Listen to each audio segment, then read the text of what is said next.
When Shirley regained the memories of her so-called past life, it felt as though she had lost a lifelong companion. Tears streamed down her face as she lamented the cruel reality before her. Never again would she taste her beloved hamburgers, beef bowls, or ramen. 5 years later, her mother stormed into the kitchen in frustration. Shirley was cooking once again, even deep-frying food despite being warned countless times about the cost of oil and firewood. Shirley insisted she needed to at least know how to prepare snacks, claiming it was part of her bridal training. Her mother immediately shot down the excuse, reminding her that only nobles and royalty could afford such luxuries. Besides, Shirley was already 15 years old and still had no marriage prospects whatsoever. Deep down, Shirley admitted her mother was right. Bridal training was nothing more than an excuse.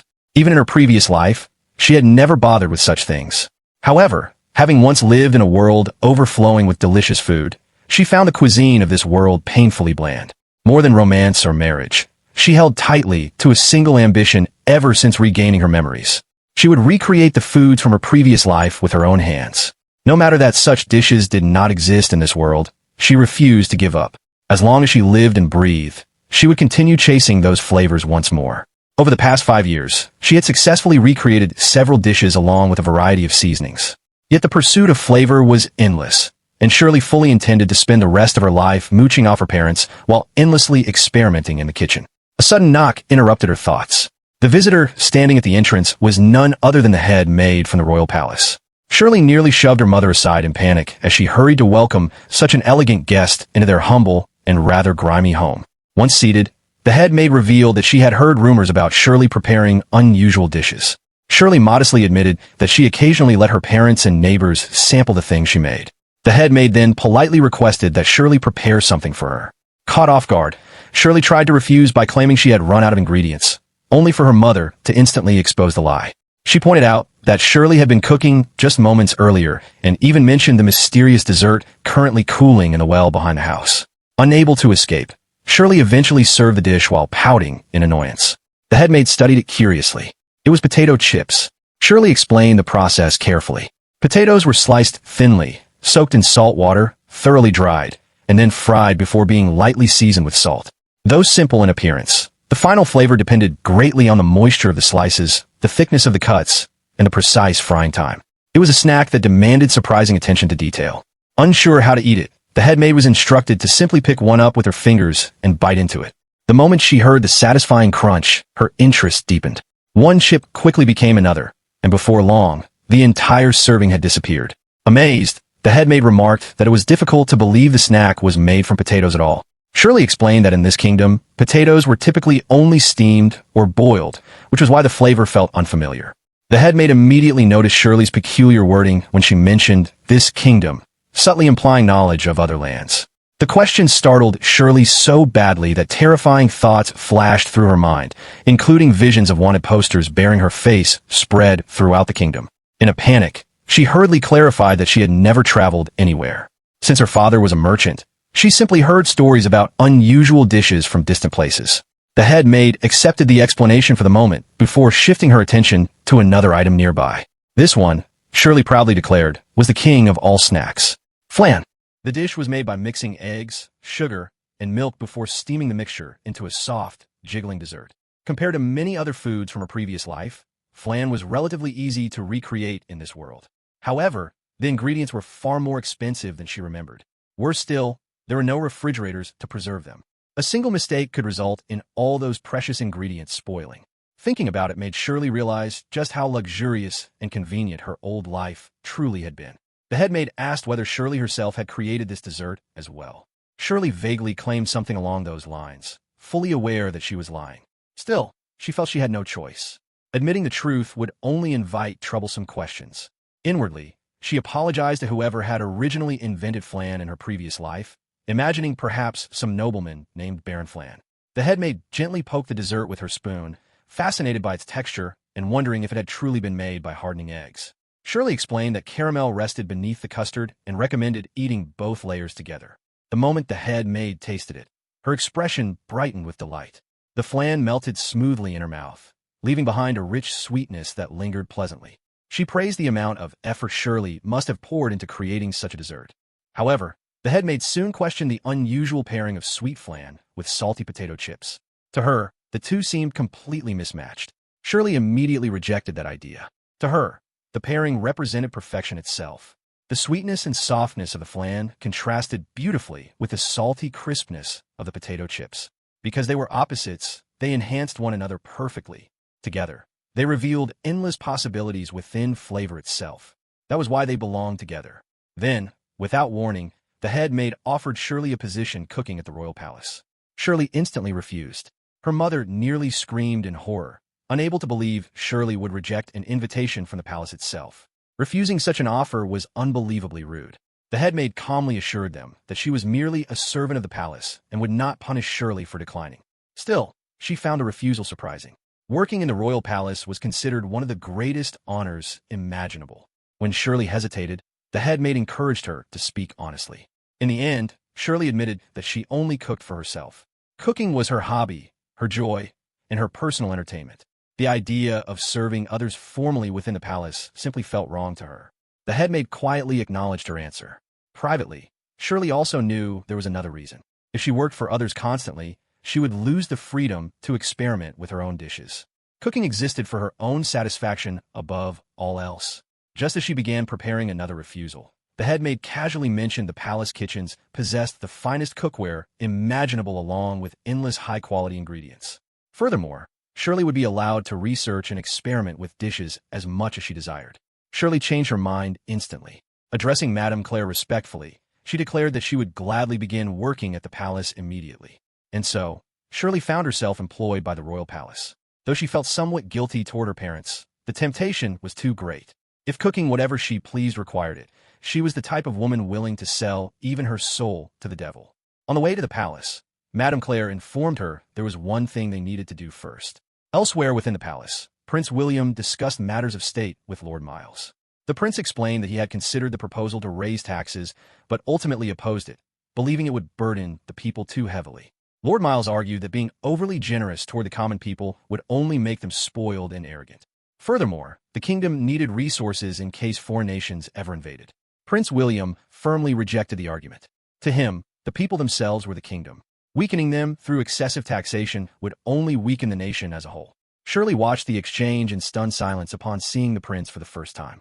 Madame Claire explained that the boy was Prince William. His father had fallen gravely ill, and despite being only 10 years old, William currently ruled the kingdom in his stead. Shirley noticed how expressionless he appeared throughout the discussion. Madame Claire then suggested that Shirley consider serving him personally. Confused, Shirley asked whether she had not been hired to cook in the palace kitchens. Madame Claire clarified that the royal chefs already handled the meals for the royal family. Shirley's actual responsibility would be preparing snacks for Prince William. To support the prince's snack time, Madame Claire had gathered young women who specialized in preparing sweets and treats, having them dedicate themselves to the task every single day. Then, turning toward Shirley, she officially announced that starting today, Shirley would serve as a snack maid whose duty was to prepare snacks for Prince William. In Shirley's mind, the arrangement sounded almost unbelievable. She would get paid to make snacks for the prince while using the palace's money to continue researching and experimenting with food. To her, it was the perfect job. As she noticed the other maids nearby, she briefly considered asking them what kinds of snacks the prince preferred. However, before she could, a delicious scent drifted through the air. Something was baking. Almost unconsciously, she found herself rushing into the kitchen, only to stop in amazement. The palace kitchen was enormous and overflowing with activity. Servants moved busily everywhere, and the room contained things Shirley could hardly believe existed in this world. There was a stovetop. There was even a refrigerator. Madame Claire explained that these appliances had been created by a witch employed by the palace. Curious, she asked Shirley how she already seemed familiar with using them. Shirley quickly answered that they resembled things she had always fantasized about having. Madame Claire then ordered everyone in the kitchen to stop working and gather around. She announced that a newcomer would be joining them starting today and instructed Shirley to introduce herself. Shirley politely greeted everyone. The response, however, was cold.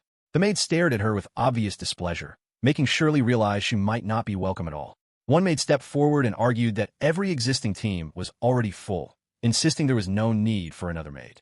Shirley reasoned to herself that the reaction was natural. Everyone here already had their own groups and friendships, so a sudden outsider would naturally feel unwelcome. Madame Claire calmly assured them there was no issue because Shirley would not be joining an existing team. Instead, she would lead her own. The kitchen immediately fell into stunned silence.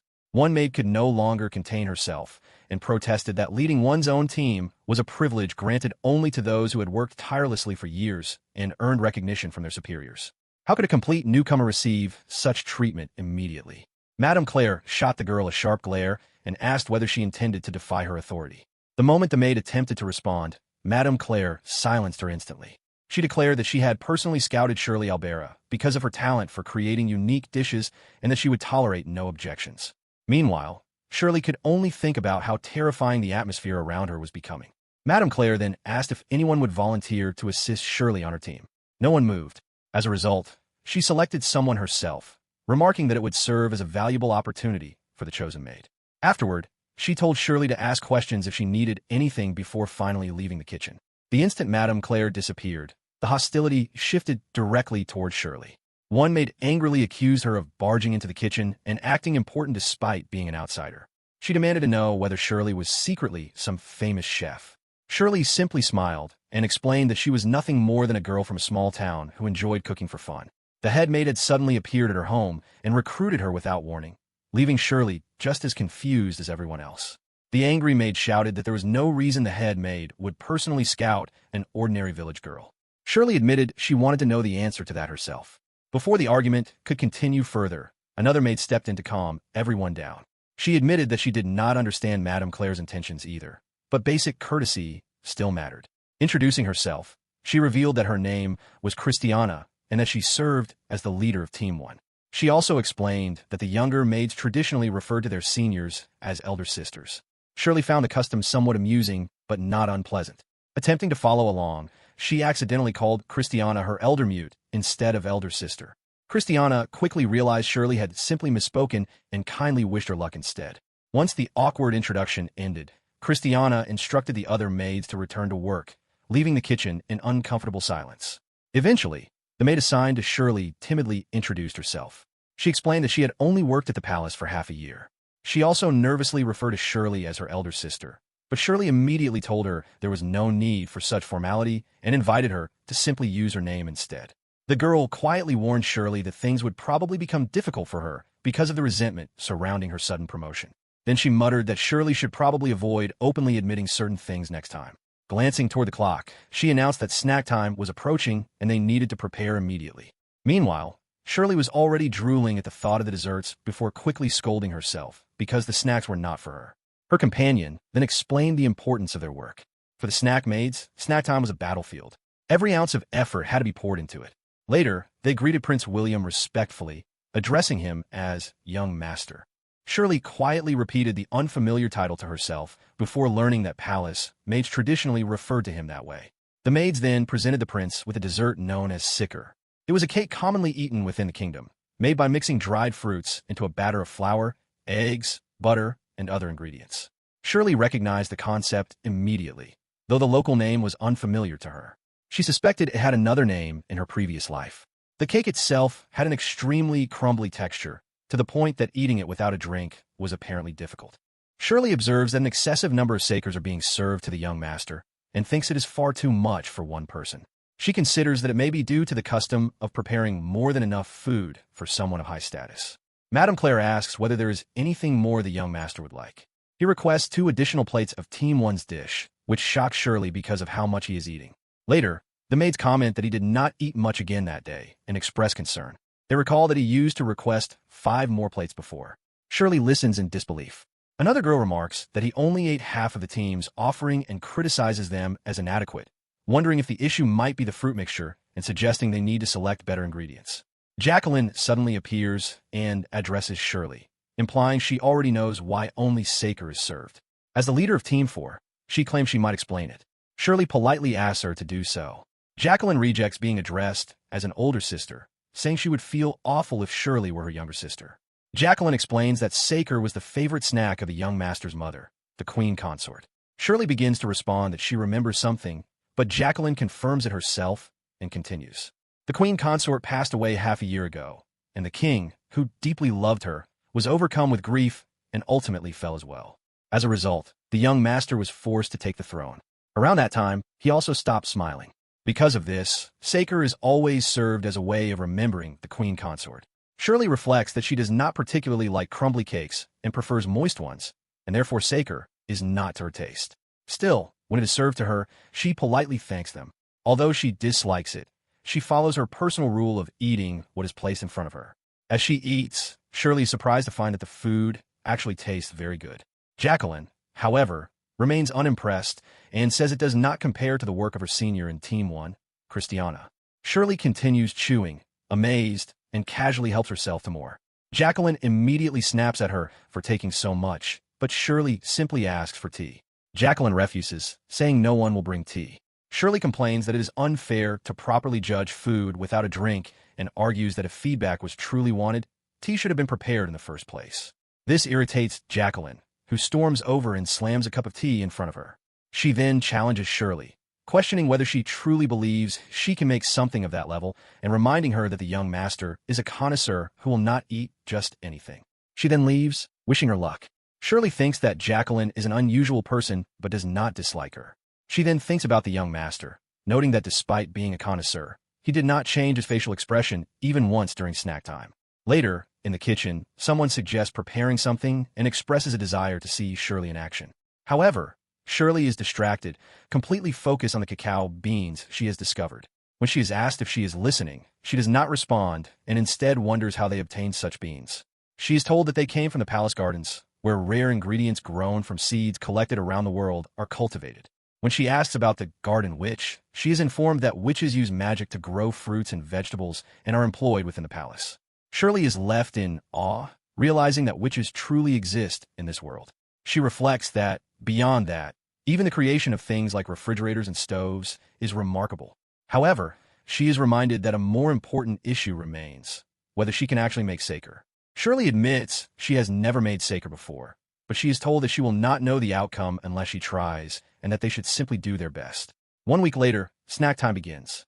Lady Claire informs the prince that a new team will be participating starting today, introducing Shirley's team. Shirley steps forward as the leader of Team 5 and formally introduces herself.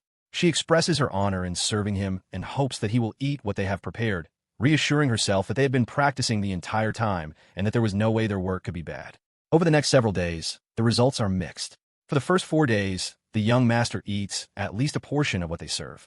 However, on the 5th day, he stops eating from their plate entirely. Shirley interprets this as a sign that what they made is no longer worth trying. Jacqueline criticizes Shirley harshly, calling her foolish and reminding her that she had warned her before, telling her to pack her things and leave. Shirley walks away, saying she needs to clear her head. She reflects on how every day is consumed by making a cake she does not even like, only for the prince to refuse it, forcing her to dispose of it while feeling guilty. Most of her time is spent on maid duties and preparing saker, leaving her no opportunity to cook for herself.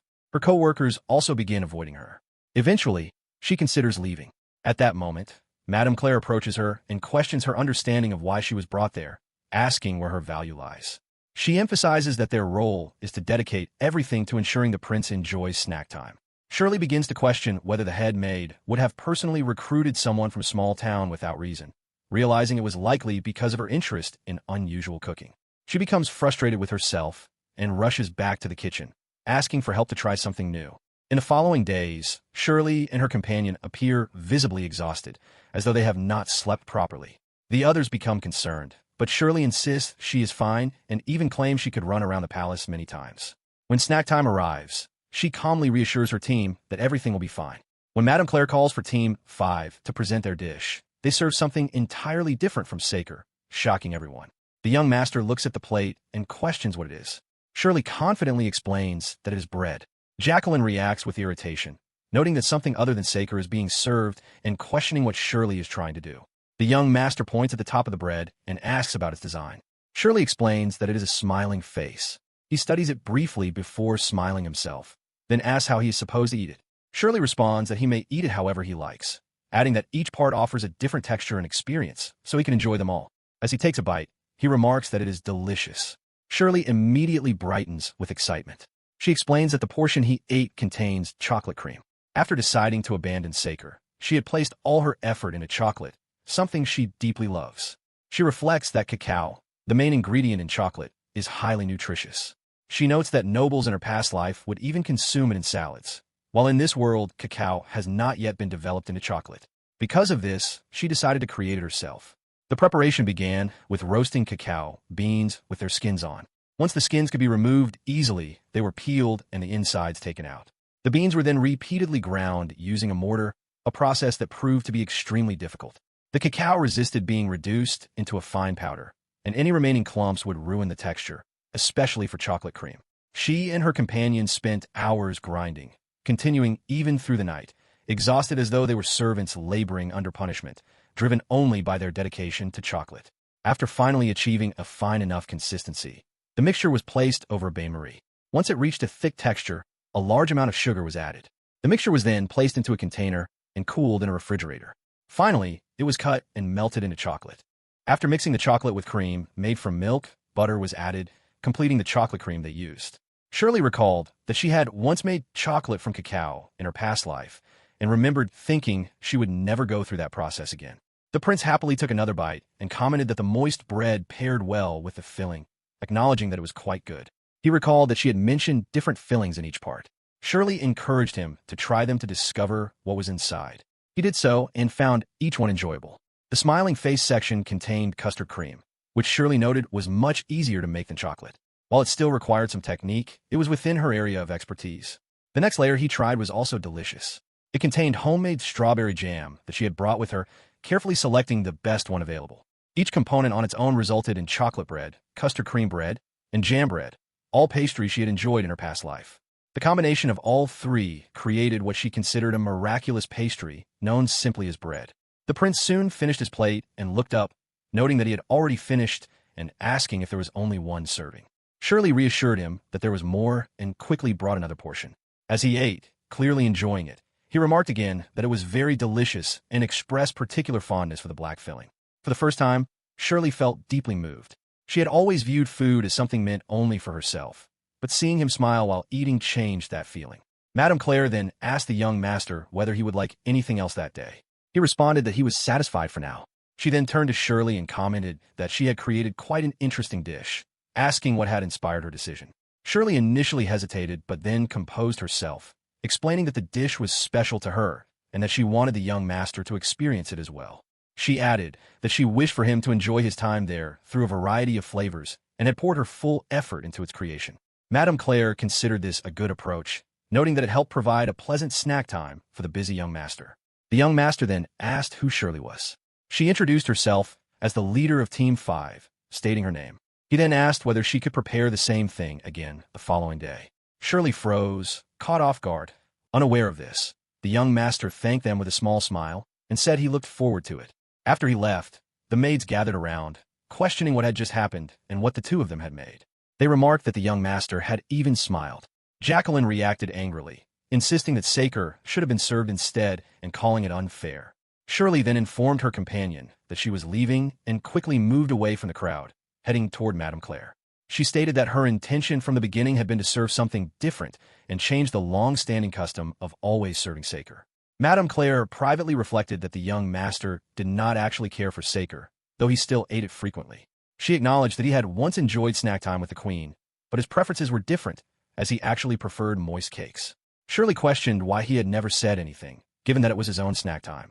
Madame Claire explained that he did not want to offend the maids who put effort into preparing Saker, as rejecting it would also feel like rejecting the memory of the queen consort. It was not something he could easily express, especially considering the dedication behind it. Madame Claire also admitted she had initially assumed Shirley would immediately serve only what she personally liked, but she had been mistaken.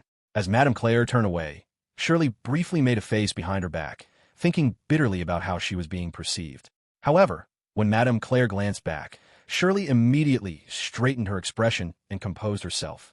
Madame Claire expressed hope that Shirley would continue making snack time enjoyable for the young master. Shirley responded with a bright expression and agreed. From that point onward, her life as a maid in the palace truly began, and it became clear that such a life would be a battlefield. This incident took place 3 days after she served the tricolor bread. Late at night, Shirley walked through the quiet palace corridors carrying a lamp. Suddenly, a man rushed toward her and pulled out a knife. From behind, a knight shouted that there was an intruder and chased after him.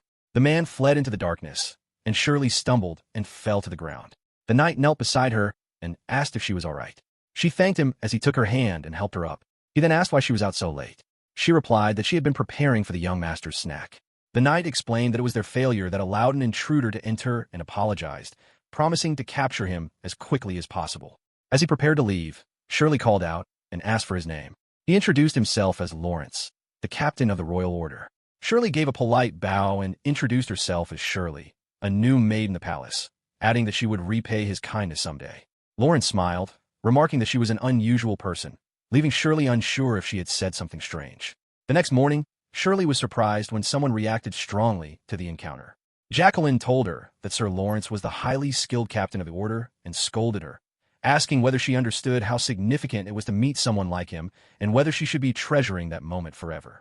At the same time, Jacqueline also became excited, saying she could not believe she had seen Sir Lawrence early in the morning and declaring it a good day.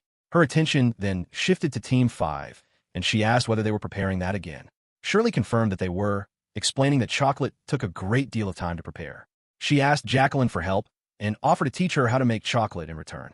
Jacqueline was offended and snapped that she had nothing to learn from her and told her to keep the black stuff to herself. She also criticized Shirley for casually teaching others how to make chocolate. Shirley replied that they were already reaching their limits and suggested they might need help from other senior maids. Jacqueline interrupted her, insisting that the senior maids would never spare them any attention. She then brought up the intruder from the previous night and mentioned that guards would be present during snack time. During snack time, Lawrence stood directly behind the prince. When he noticed Shirley, he murmured that it was her from the night before and gently asked if she had slept well. Shirley responded with a polite bow and thanked him, leaving those around her stunned into silence. Madame Claire announced the start of snack time. This time, the offerings were mainly various types of moist bread, a change made after the previous incident. However, Shirley was not discouraged. She presented chocolate cornets to the prince. He ate them and exclaimed that they were very sweet, enjoying the rich chocolate flavor combined with the bread. As he continued eating, the ratio of bread gradually increased, making the pastry increasingly refined in its structure. Shirley observed it as a clever pastry design and found herself wishing she could eat some as well. At that moment, she noticed Lawrence watching them. The prince offered him one, but Lawrence refused, saying he would not interfere with the meal and that he did not particularly like sweets. The other maids were visibly impressed and whispered among themselves, but Shirley simply looked at him with a puzzled expression. Later, Shirley approaches Madame Claire and says she would like to start making snacks for the soldiers as well, as a way of thanking them for their hard work searching the castle. She wants to encourage them with something sweet. Madame Claire agrees that they should properly thank the soldiers for their help during the recent incident. However, she points out that there are hundreds of soldiers in the castle and asks whether Shirley can realistically prepare enough while also handling her snack time duties. Shirley acknowledges that the number of soldiers is large and that feeding them all would be a difficult task. She suggests that if the other maids helped her, it might be possible. But Madame Claire calmly replies that she sees things too narrowly and says she will instruct all the maids to assist. Shirley immediately objects, saying she cannot ask the senior maids to do such work. However, Madame Claire insists that all the maids are in the same situation and that when one is helped, all are helped. She also reminds Shirley that she is already somewhat of an outcast and that this is an opportunity to build bonds with the other maids.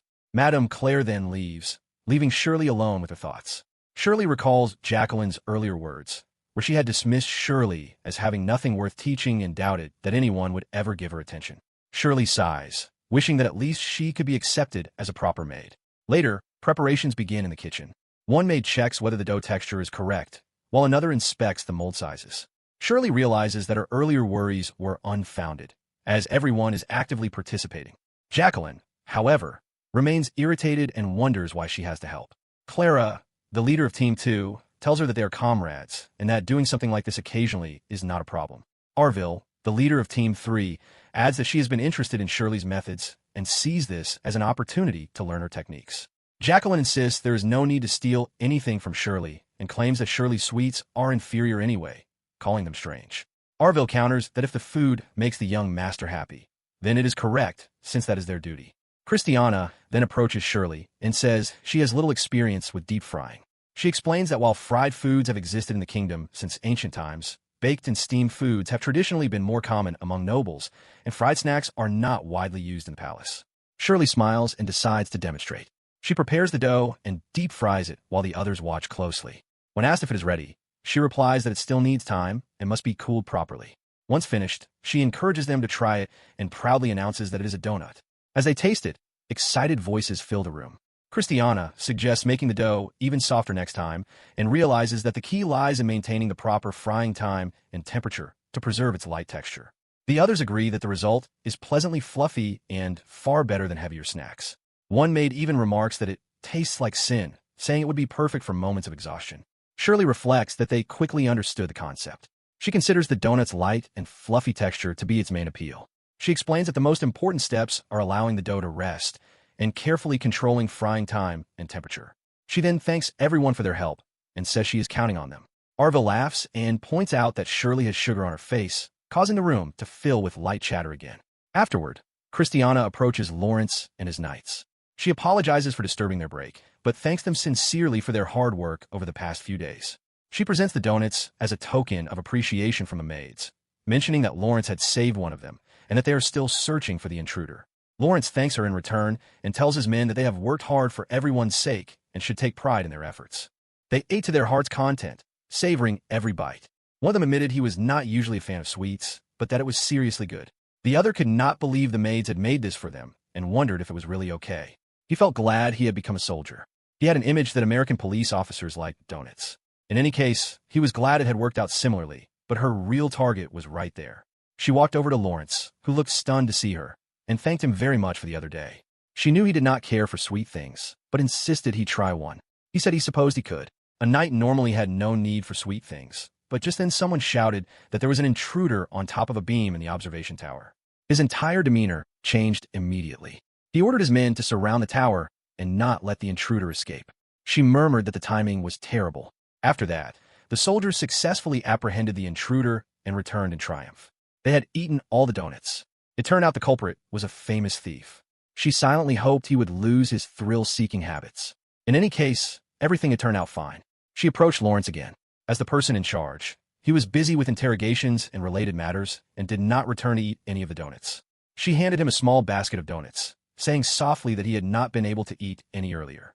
He realized these were different from the previous ones, so she explained that she had tried to recreate donuts from a certain famous chain and was proud of them. He looked surprised, then shook his head and said he would refrain because knights did not willingly eat sweet things. She smirked and repeated his words. She pointed out there was sugar on his face, causing him to freeze, though he quickly wiped it away. She noted that he had been licking sugar off his hand earlier, so why was he hiding it now? He admitted his father was very strict and always said a knight should behave in a certain way, and that sweets were especially forbidden. On top of that, he was the captain of the order and had to uphold the dignity and image of knights.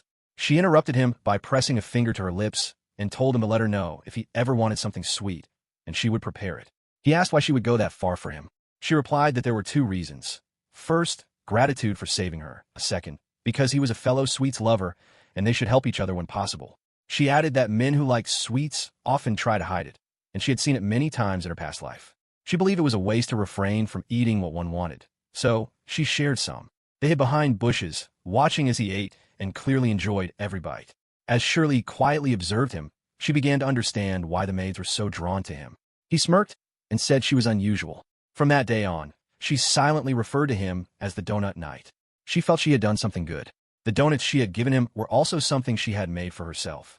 Of course, she also had the same ones she had been watching him enjoy, waiting in her room. Just then, she felt a tug on her apron and turned to find the prince standing there. She nearly jumped and blurted out her surprise. He said he had heard she had served snacks to the soldiers. For maids to make snacks for someone other than royalty was considered giving food to someone of lower rank, something a royal had apparently said before. She realized she should have gotten permission and worried she might be dismissed. To her surprise, he pouted and asked where his share was, saying they had mentioned something fluffy with a hole that they had never seen before, that it was unfair. In the end, she brought him to her room, and he enjoyed the donuts she had saved for herself. The prince also asked what the hole was for, and she replied that it was to ensure it fried evenly. As heat had a harder time reaching the middle, he remarked that it was a strange way to describe it. He questioned whether she was not the one who had created it. She could only fall back on her usual excuse, saying her father was a merchant, and she had heard a rumor about a snack that looked like this. As she watched William eat, she thought that maybe being forced to give up her secret stash was karma for repeatedly using that lie. To her shock, he offered her the other one and suggested they eat together. She insisted it was fine, but then took it anyway, thanking him. She bit into it, and a look of satisfaction spread across her face. She enjoyed it most when it was freshly made. The sugar on the surface paired well with the bread, though she also liked it when it had cooled slightly. The prince warned her that this could not leave the room.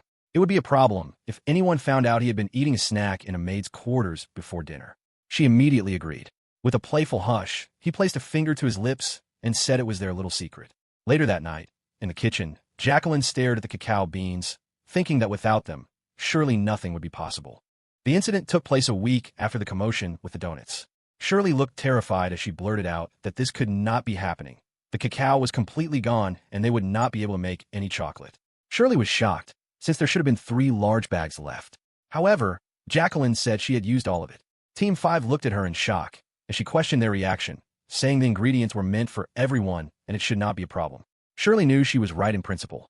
The cacao was not meant exclusively for their use, but she could not help wondering whether Jacqueline had done out of spite.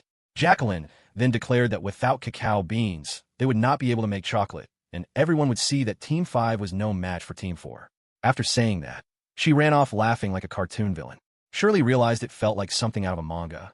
She knew she disliked her, but she had not expected it to be that bad. She comforted Anne, who looked traumatized, and then asked whether she knew where they had gotten the cacao. She recalled that it might have been grown by the witch in the palace gardens. They went to the garden, and Shirley froze in shock at the dozens of different plants growing there. Ignoring Anne's warning not to enter, she rushed in, only to be shouted at by a sharp voice telling her she could not just barge in. A witch stepped forward, scowling. Shirley wondered if she was an assistant, but Anne corrected her, calling her a dummy and saying she was the garden's witch. The witch then asked if she had seen them before, assuming she was new. Shirley quickly explained that they were there to introduce themselves and offered a basket of baked goods. Later, they sat together and talked casually.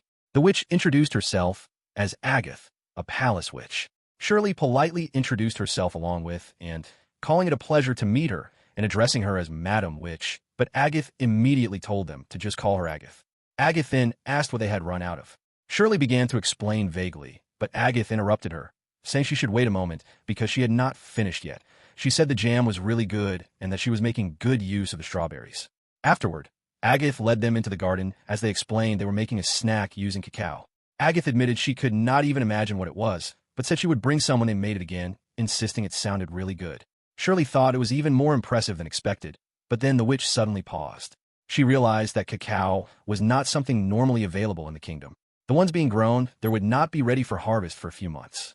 Panicking, she asked whether they could use her powers to do something about it. Agatha told her to keep dreaming, saying that although she was a witch, she did not have any bizarre powers like that. Shirley sank to the ground, muttering that it would really take a few months then. Shirley concluded that they would have to think of a different snack. She asked Agatha if they could walk around the garden a bit more, and Agatha readily agreed with a thumbs up, saying of course. Agatha mentioned that rare plants were usually brought to this garden. Shirley mumbled that it was not there, then suddenly stopped herself when Agatha noticed and asked what was wrong. Shirley quickly brushed it off, saying it was nothing. Her eyes then widened as she exclaimed that there it was, tomatoes. It was an ingredient she had known in her past life, but had not seen even once since arriving in this world. She had started to think it did not exist here. Agatha expressed surprise as she touched them with her bare hands, since they looked poisonous and no one normally went near them. Shirley recalled that in her past life in Europe, people had once considered tomatoes potentially dangerous before gradually accepting them as food. She quickly repeated her usual excuse, saying her father was a merchant. Agatha concluded that this must be how she knew they were not harmful. She then asked if she intended to use them. Shirley confirmed that was the plan, but Agatha immediately said it would not work because the prince hated vegetables. Shirley and Agatha exchanged glances. The thought arose that the person who grew such beautiful vegetables was being rejected. However, Agatha strongly opposed forcing anyone to eat what they disliked, insisting that adding suffering to something meant to be enjoyable was unacceptable. At the same time, she declared that turning something disliked into something delicious was the secret power of those who cook. Agatha muttered that Shirley was more witch-like than her. Meanwhile, Jacqueline recalled how both chocolate and donuts had become popular throughout the castle. Shirley was beginning to be seen as a minor celebrity. Christiana remarked that Team 5 was now receiving all the praise and were on a completely different level compared to Team 4. One of the maids even wondered if she should request a transfer to Team 5 and whether Jacqueline would throw a tantrum. Jacqueline now stood just outside the kitchen, overhearing praise about the sauce Shirley had made. Later, Madame Claire announced the start of snack time. Shirley was practically excited as she hoped to serve her dish before it cooled. When her name was called, she stepped forward and presented hot dogs. Madame Claire asked whether this could truly be considered a snack. Before Shirley could respond, the prince said he was fine with it, then pointed at the red sauce and asked what it was. She explained it was ketchup, a versatile condiment. She described the process: boiling tomatoes, peeling them, chopping them with garlic and onions, mashing them into a liquid, then heating the mixture and adding sugar, salt, pepper, bay leaves, and apple vinegar she had made herself. Once it boiled down and the liquid evaporated, it became ketchup. She said it was the star of the dish and admitted it did not yet exist in this world, but it was her job to introduce it. She added that the first step was getting the young master on board. Suddenly, Jacqueline burst in, shouting at the young master to stop the maid from using tomatoes. The prince froze in shock. One of the maids asked if tomatoes were not poisonous. Jacqueline accused Shirley of lying to the prince and trying to feed him vegetables he hated, adding that tomatoes were rumored to be poisonous. She demanded to know what was going on. Shirley realized she had been watched and thought she had been caught. At this rate, she might even be suspected of attempted poisoning. She firmly stated that tomatoes were not poisonous and that it was merely a superstition. She added that they were vegetables carefully grown by Agath and were full of nutrients. The prince then spoke quietly, almost sadly, repeating the word vegetable. The words made Shirley freeze in shock, and she began trembling on the ground. This was not good. She had to do something. Madame Claire sighed, clearly disappointed, and told Shirley to take it away. But Shirley suddenly declared that she would test it for poison right then and there. Everyone stared in stunned silence as she grabbed the hot dog and began eating it without hesitation. The sausages, made from high-quality pork, had a slight crunch from a casing that gave way to juicy meat. Combined with the sweet ketchup and the wheat fragrance of the bread, it all came together in her mouth. To Shirley, it was pure happiness. After finishing it, she exclaimed that it was delicious and cheerfully said she would take another. But before she could reach for it, the prince grabbed her hand and told her that was enough. She did not need to test it for poison. Instead, he picked up a hot dog himself and took a bite without hesitation. He paused, clearly surprised, and declared that it was delicious. He asked if it was really made from vegetables. Shirley assured him that it was. With a small wink, he said he liked the ketchup. Shirley kept her expression composed, offering a modest smile, but inside, she was overflowing with joy. It seemed she had overcome the crisis. Jacqueline then demanded to know what that had all been about. But she scoffed and snapped that Shirley had quite the mouth for an underling and that it did not matter. She had gone too far, and enough was enough. Shirley tried to calm things down, saying everything was fine since it had worked out, but Jacqueline refused to back down. She insisted Shirley had been too lenient and that she could not forgive something like this. She demanded that an authority figure be called. Christiana tried to intervene, but Jacqueline lashed out, furious that everyone was so willing to accept Shirley. They had worked hard as maids with honor and status. Yet this woman came in with strange ingredients and did whatever she pleased. Did none of them feel frustrated? Clara told Jacqueline to knock it off. Jacqueline asked Clara if she would accept her too, then added that it was to be expected from someone who had shamelessly helped make those donuts. Stunned, Clara asked what she meant. Jacqueline finally snapped completely, screaming at Shirley to shut up and declaring that she was the last person anyone should trust. She ordered her to get out and leave, then stormed off. Shirley felt that nothing she had said was wrong. The young master had been eating these strange new dishes every day, which meant he had stopped eating what the other teams prepared. She had changed the essence of the place, and it was no surprise that some of them disliked her. She asked if Shirley was all right, and Shirley suddenly realized she could not keep moping. She was caught up in something again. There was something she had to make. She smiled and said she was fine. She had a new idea. Later, she remarked that today's dish was a type of cheese bread. Bread was a staple food in the kingdom, but the problem was that she was not very good at making it, because she personally preferred rice. She had never found rice anywhere in this world and silently wished it would simply appear if it was hiding somewhere. A hand waved in front of her face, snapping her out of her thoughts. She was told to come back to reality and that she was supposed to be taught how to make it. This time, Shirley would be making something everyone loved, pizza. She told them to watch closely and began by stretching the dough, folding the edges slightly, and placing the ingredients on top. While the sausages were prepared in a special ketchup-based sauce, she explained that it only needed to be baked afterward. Baking the pizza was the most important part and the hardest. They had to understand the heat distribution of the oven and the strength of the flame. She tried to recall how pizza makers on television did it. She muttered about the tale of Bob, the pizza maker, who had made pizza every day for 30 years. One day, Bob was attacked by a shark and never made it back home. As soon as the pizza was ready, Shirley declared with smugness that they had surely never heard of it before. She gave him a look as if they were insane, while someone muttered that Shirley had already told the entire story of Bob. They each took a bite. Shirley looked thrilled, while the others ate as if they were tasting pure bliss. The melting cheese and hot meat formed a harmony with the pizza sauce, sending them into shudders of delight. One of them declared that it was amazing.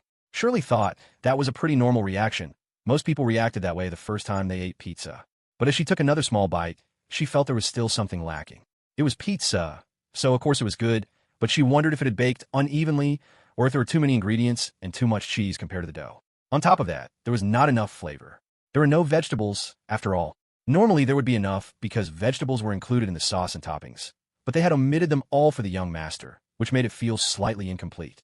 On her third slice, she finally noticed Shirley staring into space and asked what was wrong. Was it no good?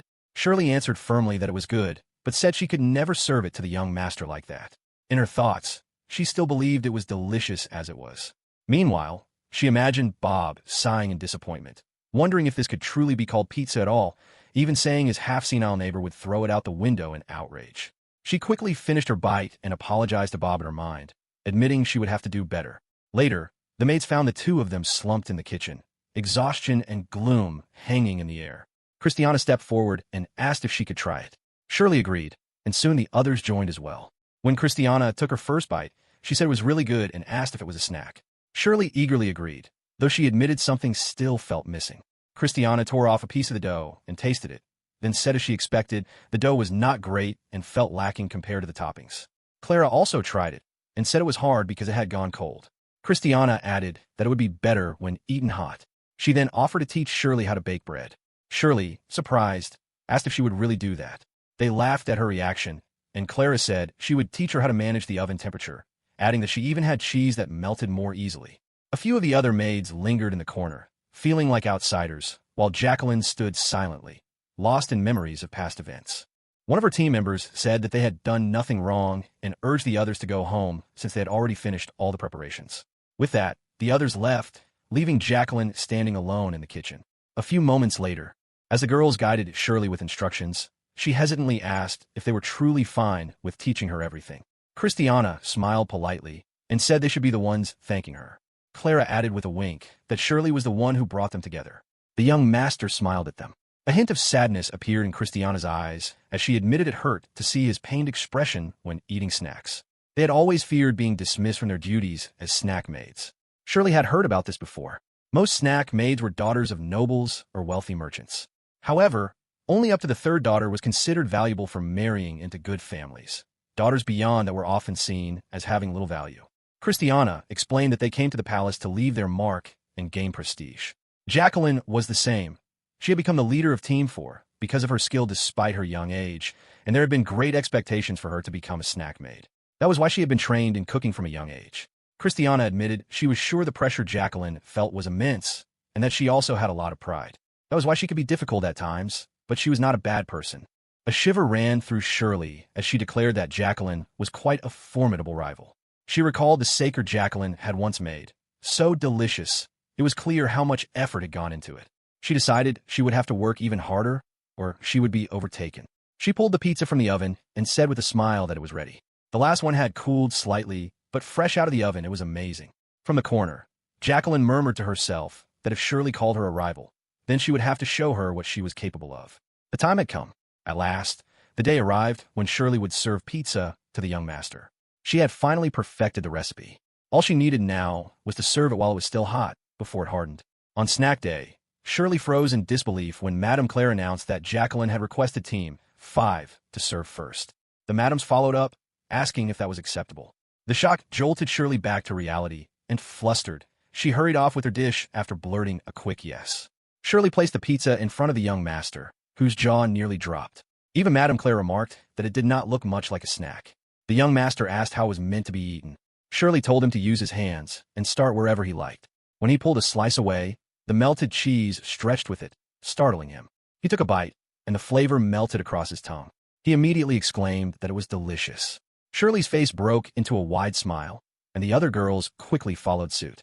He eagerly reached for another slice, repeating that it was delicious. He recognized the cheese and bread, but the sauce confused him.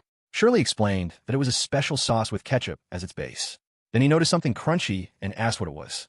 Shirley looked away, hiding her face, and admitted she had sautéed finely chopped onions, trying to reduce their sharpness, then added them into the sauce. There still was not enough flavor, she thought. The young master did not stop until the last crumb was gone. He looked up wide-eyed and said it was all gone, as if it were not obvious. Shirley quickly recovered and smiled, offering other flavors as well. Another pizza was brought out, one side topped with roast beef, the other with shrimp and a pale dressing. The young master squinted and asked what the white topping was. Shirley blurted out that it was mayonnaise. That pizza disappeared just as quickly. He sighed as if in a dream and asked if there was more, saying he could still eat. Shirley stared at him, mouth slightly open in shock. It had taken her considerable time to prepare the different varieties, and they could not produce them in large quantities. Thanks to Jacqueline, though, this might have been the best outcome. She apologized and said that was all the pizza, but quickly gestured toward the other dishes, insisting that sweets after a heavy meal would make everything better and assuring him that the best snacks were still waiting. The prince nodded thoughtfully and agreed that she might be right. Meanwhile, Jacqueline stood stiffly, her jaw clenched. Earlier, she had told Christiana she wanted Team 5 snacks served first because she remembered Shirley saying pizza was best when hot. But now frustration twisted inside her as she realized Christiana had revealed her involvement. She flinched when Shirley called out, saying she had heard everything and that today's snacks were the best because of her. Jacqueline recoiled as if cornered. Shirley asked why she had done it. Jacqueline murmured that if everyone agreed, she intended to ask the other teams as well. She frowned and asked why Jacqueline suddenly wanted to cooperate. Jacqueline recalled Shirley calling her a formidable rival. After a pause, she quietly apologized for making them take part in the previous chaos and admitted she had been thinking about it since then. She said she wanted to take her cooking more seriously and put her full effort into it.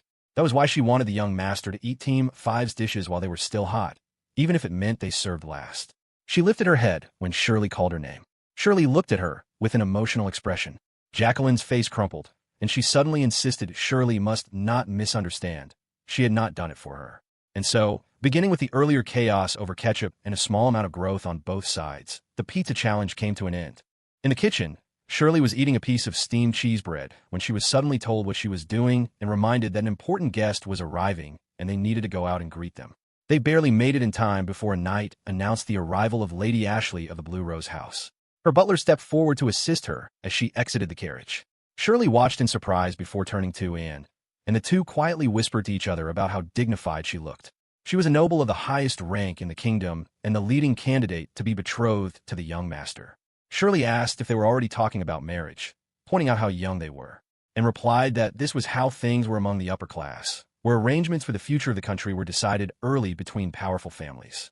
Shirley could not believe the young master already had potential brides. However, she reminded herself it was best not to get involved and to avoid doing anything reckless, since she was always told she tended to stand out. Madame Claire instructed Shirley to come with her, saying she would assist in serving tea to the guests. Shirley's expression made it clear she was not pleased, but she complied. As she served tea, she observed the young lady eagerly telling the young master that she had been waiting for this day. The young master looked away and muttered that he had also been looking forward to it, though he avoided her gaze. The young lady's smile deepened as she said they must have been thinking the same thing and that she was certain they were bound together by fate. She asked if he agreed, and he simply answered yes. However, when the young master noticed Shirley serving tea, his expression shifted into a genuine smile. Shirley replied that she was acting as a proper maid in charge of tea service that day. Lady Ashley immediately noticed this, and a faint frown formed on her face. The young master then looked at the plate and asked what the black pieces were. Shirley explained that it was hardened chocolate. She had served him chocolate cream many times before as a snack, but this was the first time she had presented solid chocolate. With Agatha's help, she had managed a modest harvest, for which she was grateful. The young master picked up a piece and examined it. Shirley warned him that it would melt from the heat of his fingers, so he quickly placed it in his mouth. A warm expression spread across his face as he said it was, just as he expected, delicious. Their moment was interrupted by a low, rumbling presence in the air. Shirley turned and almost lost her breath. Lady Ashley was staring directly at her. Ashley thought, how dare this maid overshadow her, the main attraction? Indeed, this was most displeasing. Ashley's attendant sighed, as though long accustomed to her tantrums, and suggested they take a stroll since the weather was pleasant. Immediately, Ashley's smile returned, and she called it a splendid idea, asking if the young master would be so kind as to show her around the garden. Shirley, meanwhile, stood frozen, wondering if that strange sound had really come out of a woman's mouth. More importantly, this felt like the perfect scheme to get rid of the meddling maid and allow the two of them to draw closer. Not to mention, it would free her to return to her beloved steamed cheese bread. Truly, what a capable attendant. But her small triumph was short-lived. The young master agreed that a short walk sounded pleasant, then turned to Madame Claire and requested to borrow Shirley. The world tilted. Ashley stared at him as if she had been struck by invisible knives. Shirley, shocked, thought there was no reason at all for her to be included and expected Madame Claire to object. But the madam only gave polite approval, stating that Shirley was at his service. And just like that, she was abandoned. Ashley remarked that the garden was as lovely as ever. Her attendant, Mia, finally introduced herself to Shirley and said it was a pleasure to meet her. Shirley replied that her name was Shirley, she was a maid, and she was also pleased to meet her. Mia observed that Ashley reminded her of a certain musical theater troupe from her past life, though she considered it might also be because she served as a bodyguard and moved quite nimbly. She then commented that Shirley seemed to have a young master's trust and must have been in the palace for some time, asking which house she came from. Shirley replied that she was a commoner and had only arrived at the palace early that spring. Mia concluded that, in other words, Shirley had distinguished herself enough in just a few months to earn the young master's favor, which was truly impressive. Shirley quickly denied it, saying it was nothing like that. The young master simply happened to like her commoner-style snacks. At that moment, Ashley called out for the young master to look at the flowers. He agreed, saying that was why he had been looking forward to the garden visit, and remarked that he had quite the imagination. She used ingredients he had never seen before, which had truly awakened his appetite. Shirley silently wished he would not phrase it that way. Ashley then praised the flowers as beautiful and said they had a wonderful fragrance. He agreed, saying they were indeed beautiful and fragrant, and Ashley confirmed his words warmly. The young master then suddenly said that the best way to enjoy the garden would be to run through it. Ashley asked what he meant, just as he grabbed Shirley's hand and started running. Shirley had no idea what was happening and asked why he was doing this. After running for a while, she questioned whether he should be doing something like that at all. He replied that he understood he needed to get along with Ashley, but he found talking to her unbearably dull. All she did was say things like how beautiful the flowers were, or mention gifts from her father, or talk about fate. He simply could not keep up with such a performance. It was painfully boring. Shirley realized that was the reason for his actions and thought that, at his age, a young girl's small talk might indeed be difficult to engage with. She asked if that meant he disliked Ashley. He replied that he would not go that far. Her status and family made her an appropriate candidate for queen consort. Shirley noted that he looked like he genuinely could not care less.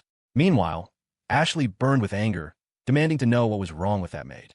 She was supposed to be the star of the day, not her. She turned her frustration toward Mia, calling her useless, and Mia quickly apologized. Ashley then wondered how Shirley had earned the young master's favor. Mia explained that he seemed to be particularly fond of the snack Shirley made. Ashley realized then that the maids in the palace were snack maids, and since the young master loved sweets, that was likely how Shirley had gained his attention. Mia told her they should serve their own snacks and directly engage with the young master. But Ashley rejected that idea. Instead, she decided they would drive Shirley away by defeating her in snack making. She immediately went to the maids and announced that they would be attending snack time that day, and that it would be a battle. She declared that Mia and the palace maids would face off. The maids were stunned, unable to believe she was talking about violence during snack time. Ashley snapped at them, insisting she did not mean actual violence, but a snack battle. She explained that Mia, as an attendant serving her household, would be presenting first-class snacks. They would let the young master judge whether the noble first-class snacks or the peasant snacks were better, and if they lost, they would be dismissed from service.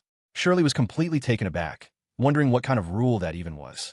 She had only just begun adjusting to palace life, and even started researching her own dishes, and now this. One maid nervously said she did not think Ashley had the authority to make such a decision. Ashley immediately silenced her, angrily telling her to shut up. She then declared to Shirley that only she and Mia would be serving snacks that day. If Shirley lost, she would be kicked out of the palace.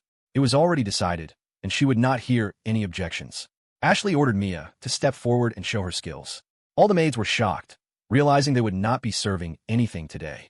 Mia stepped forward and said she would borrow the kitchen for a while, sighing softly as if apologizing to Shirley.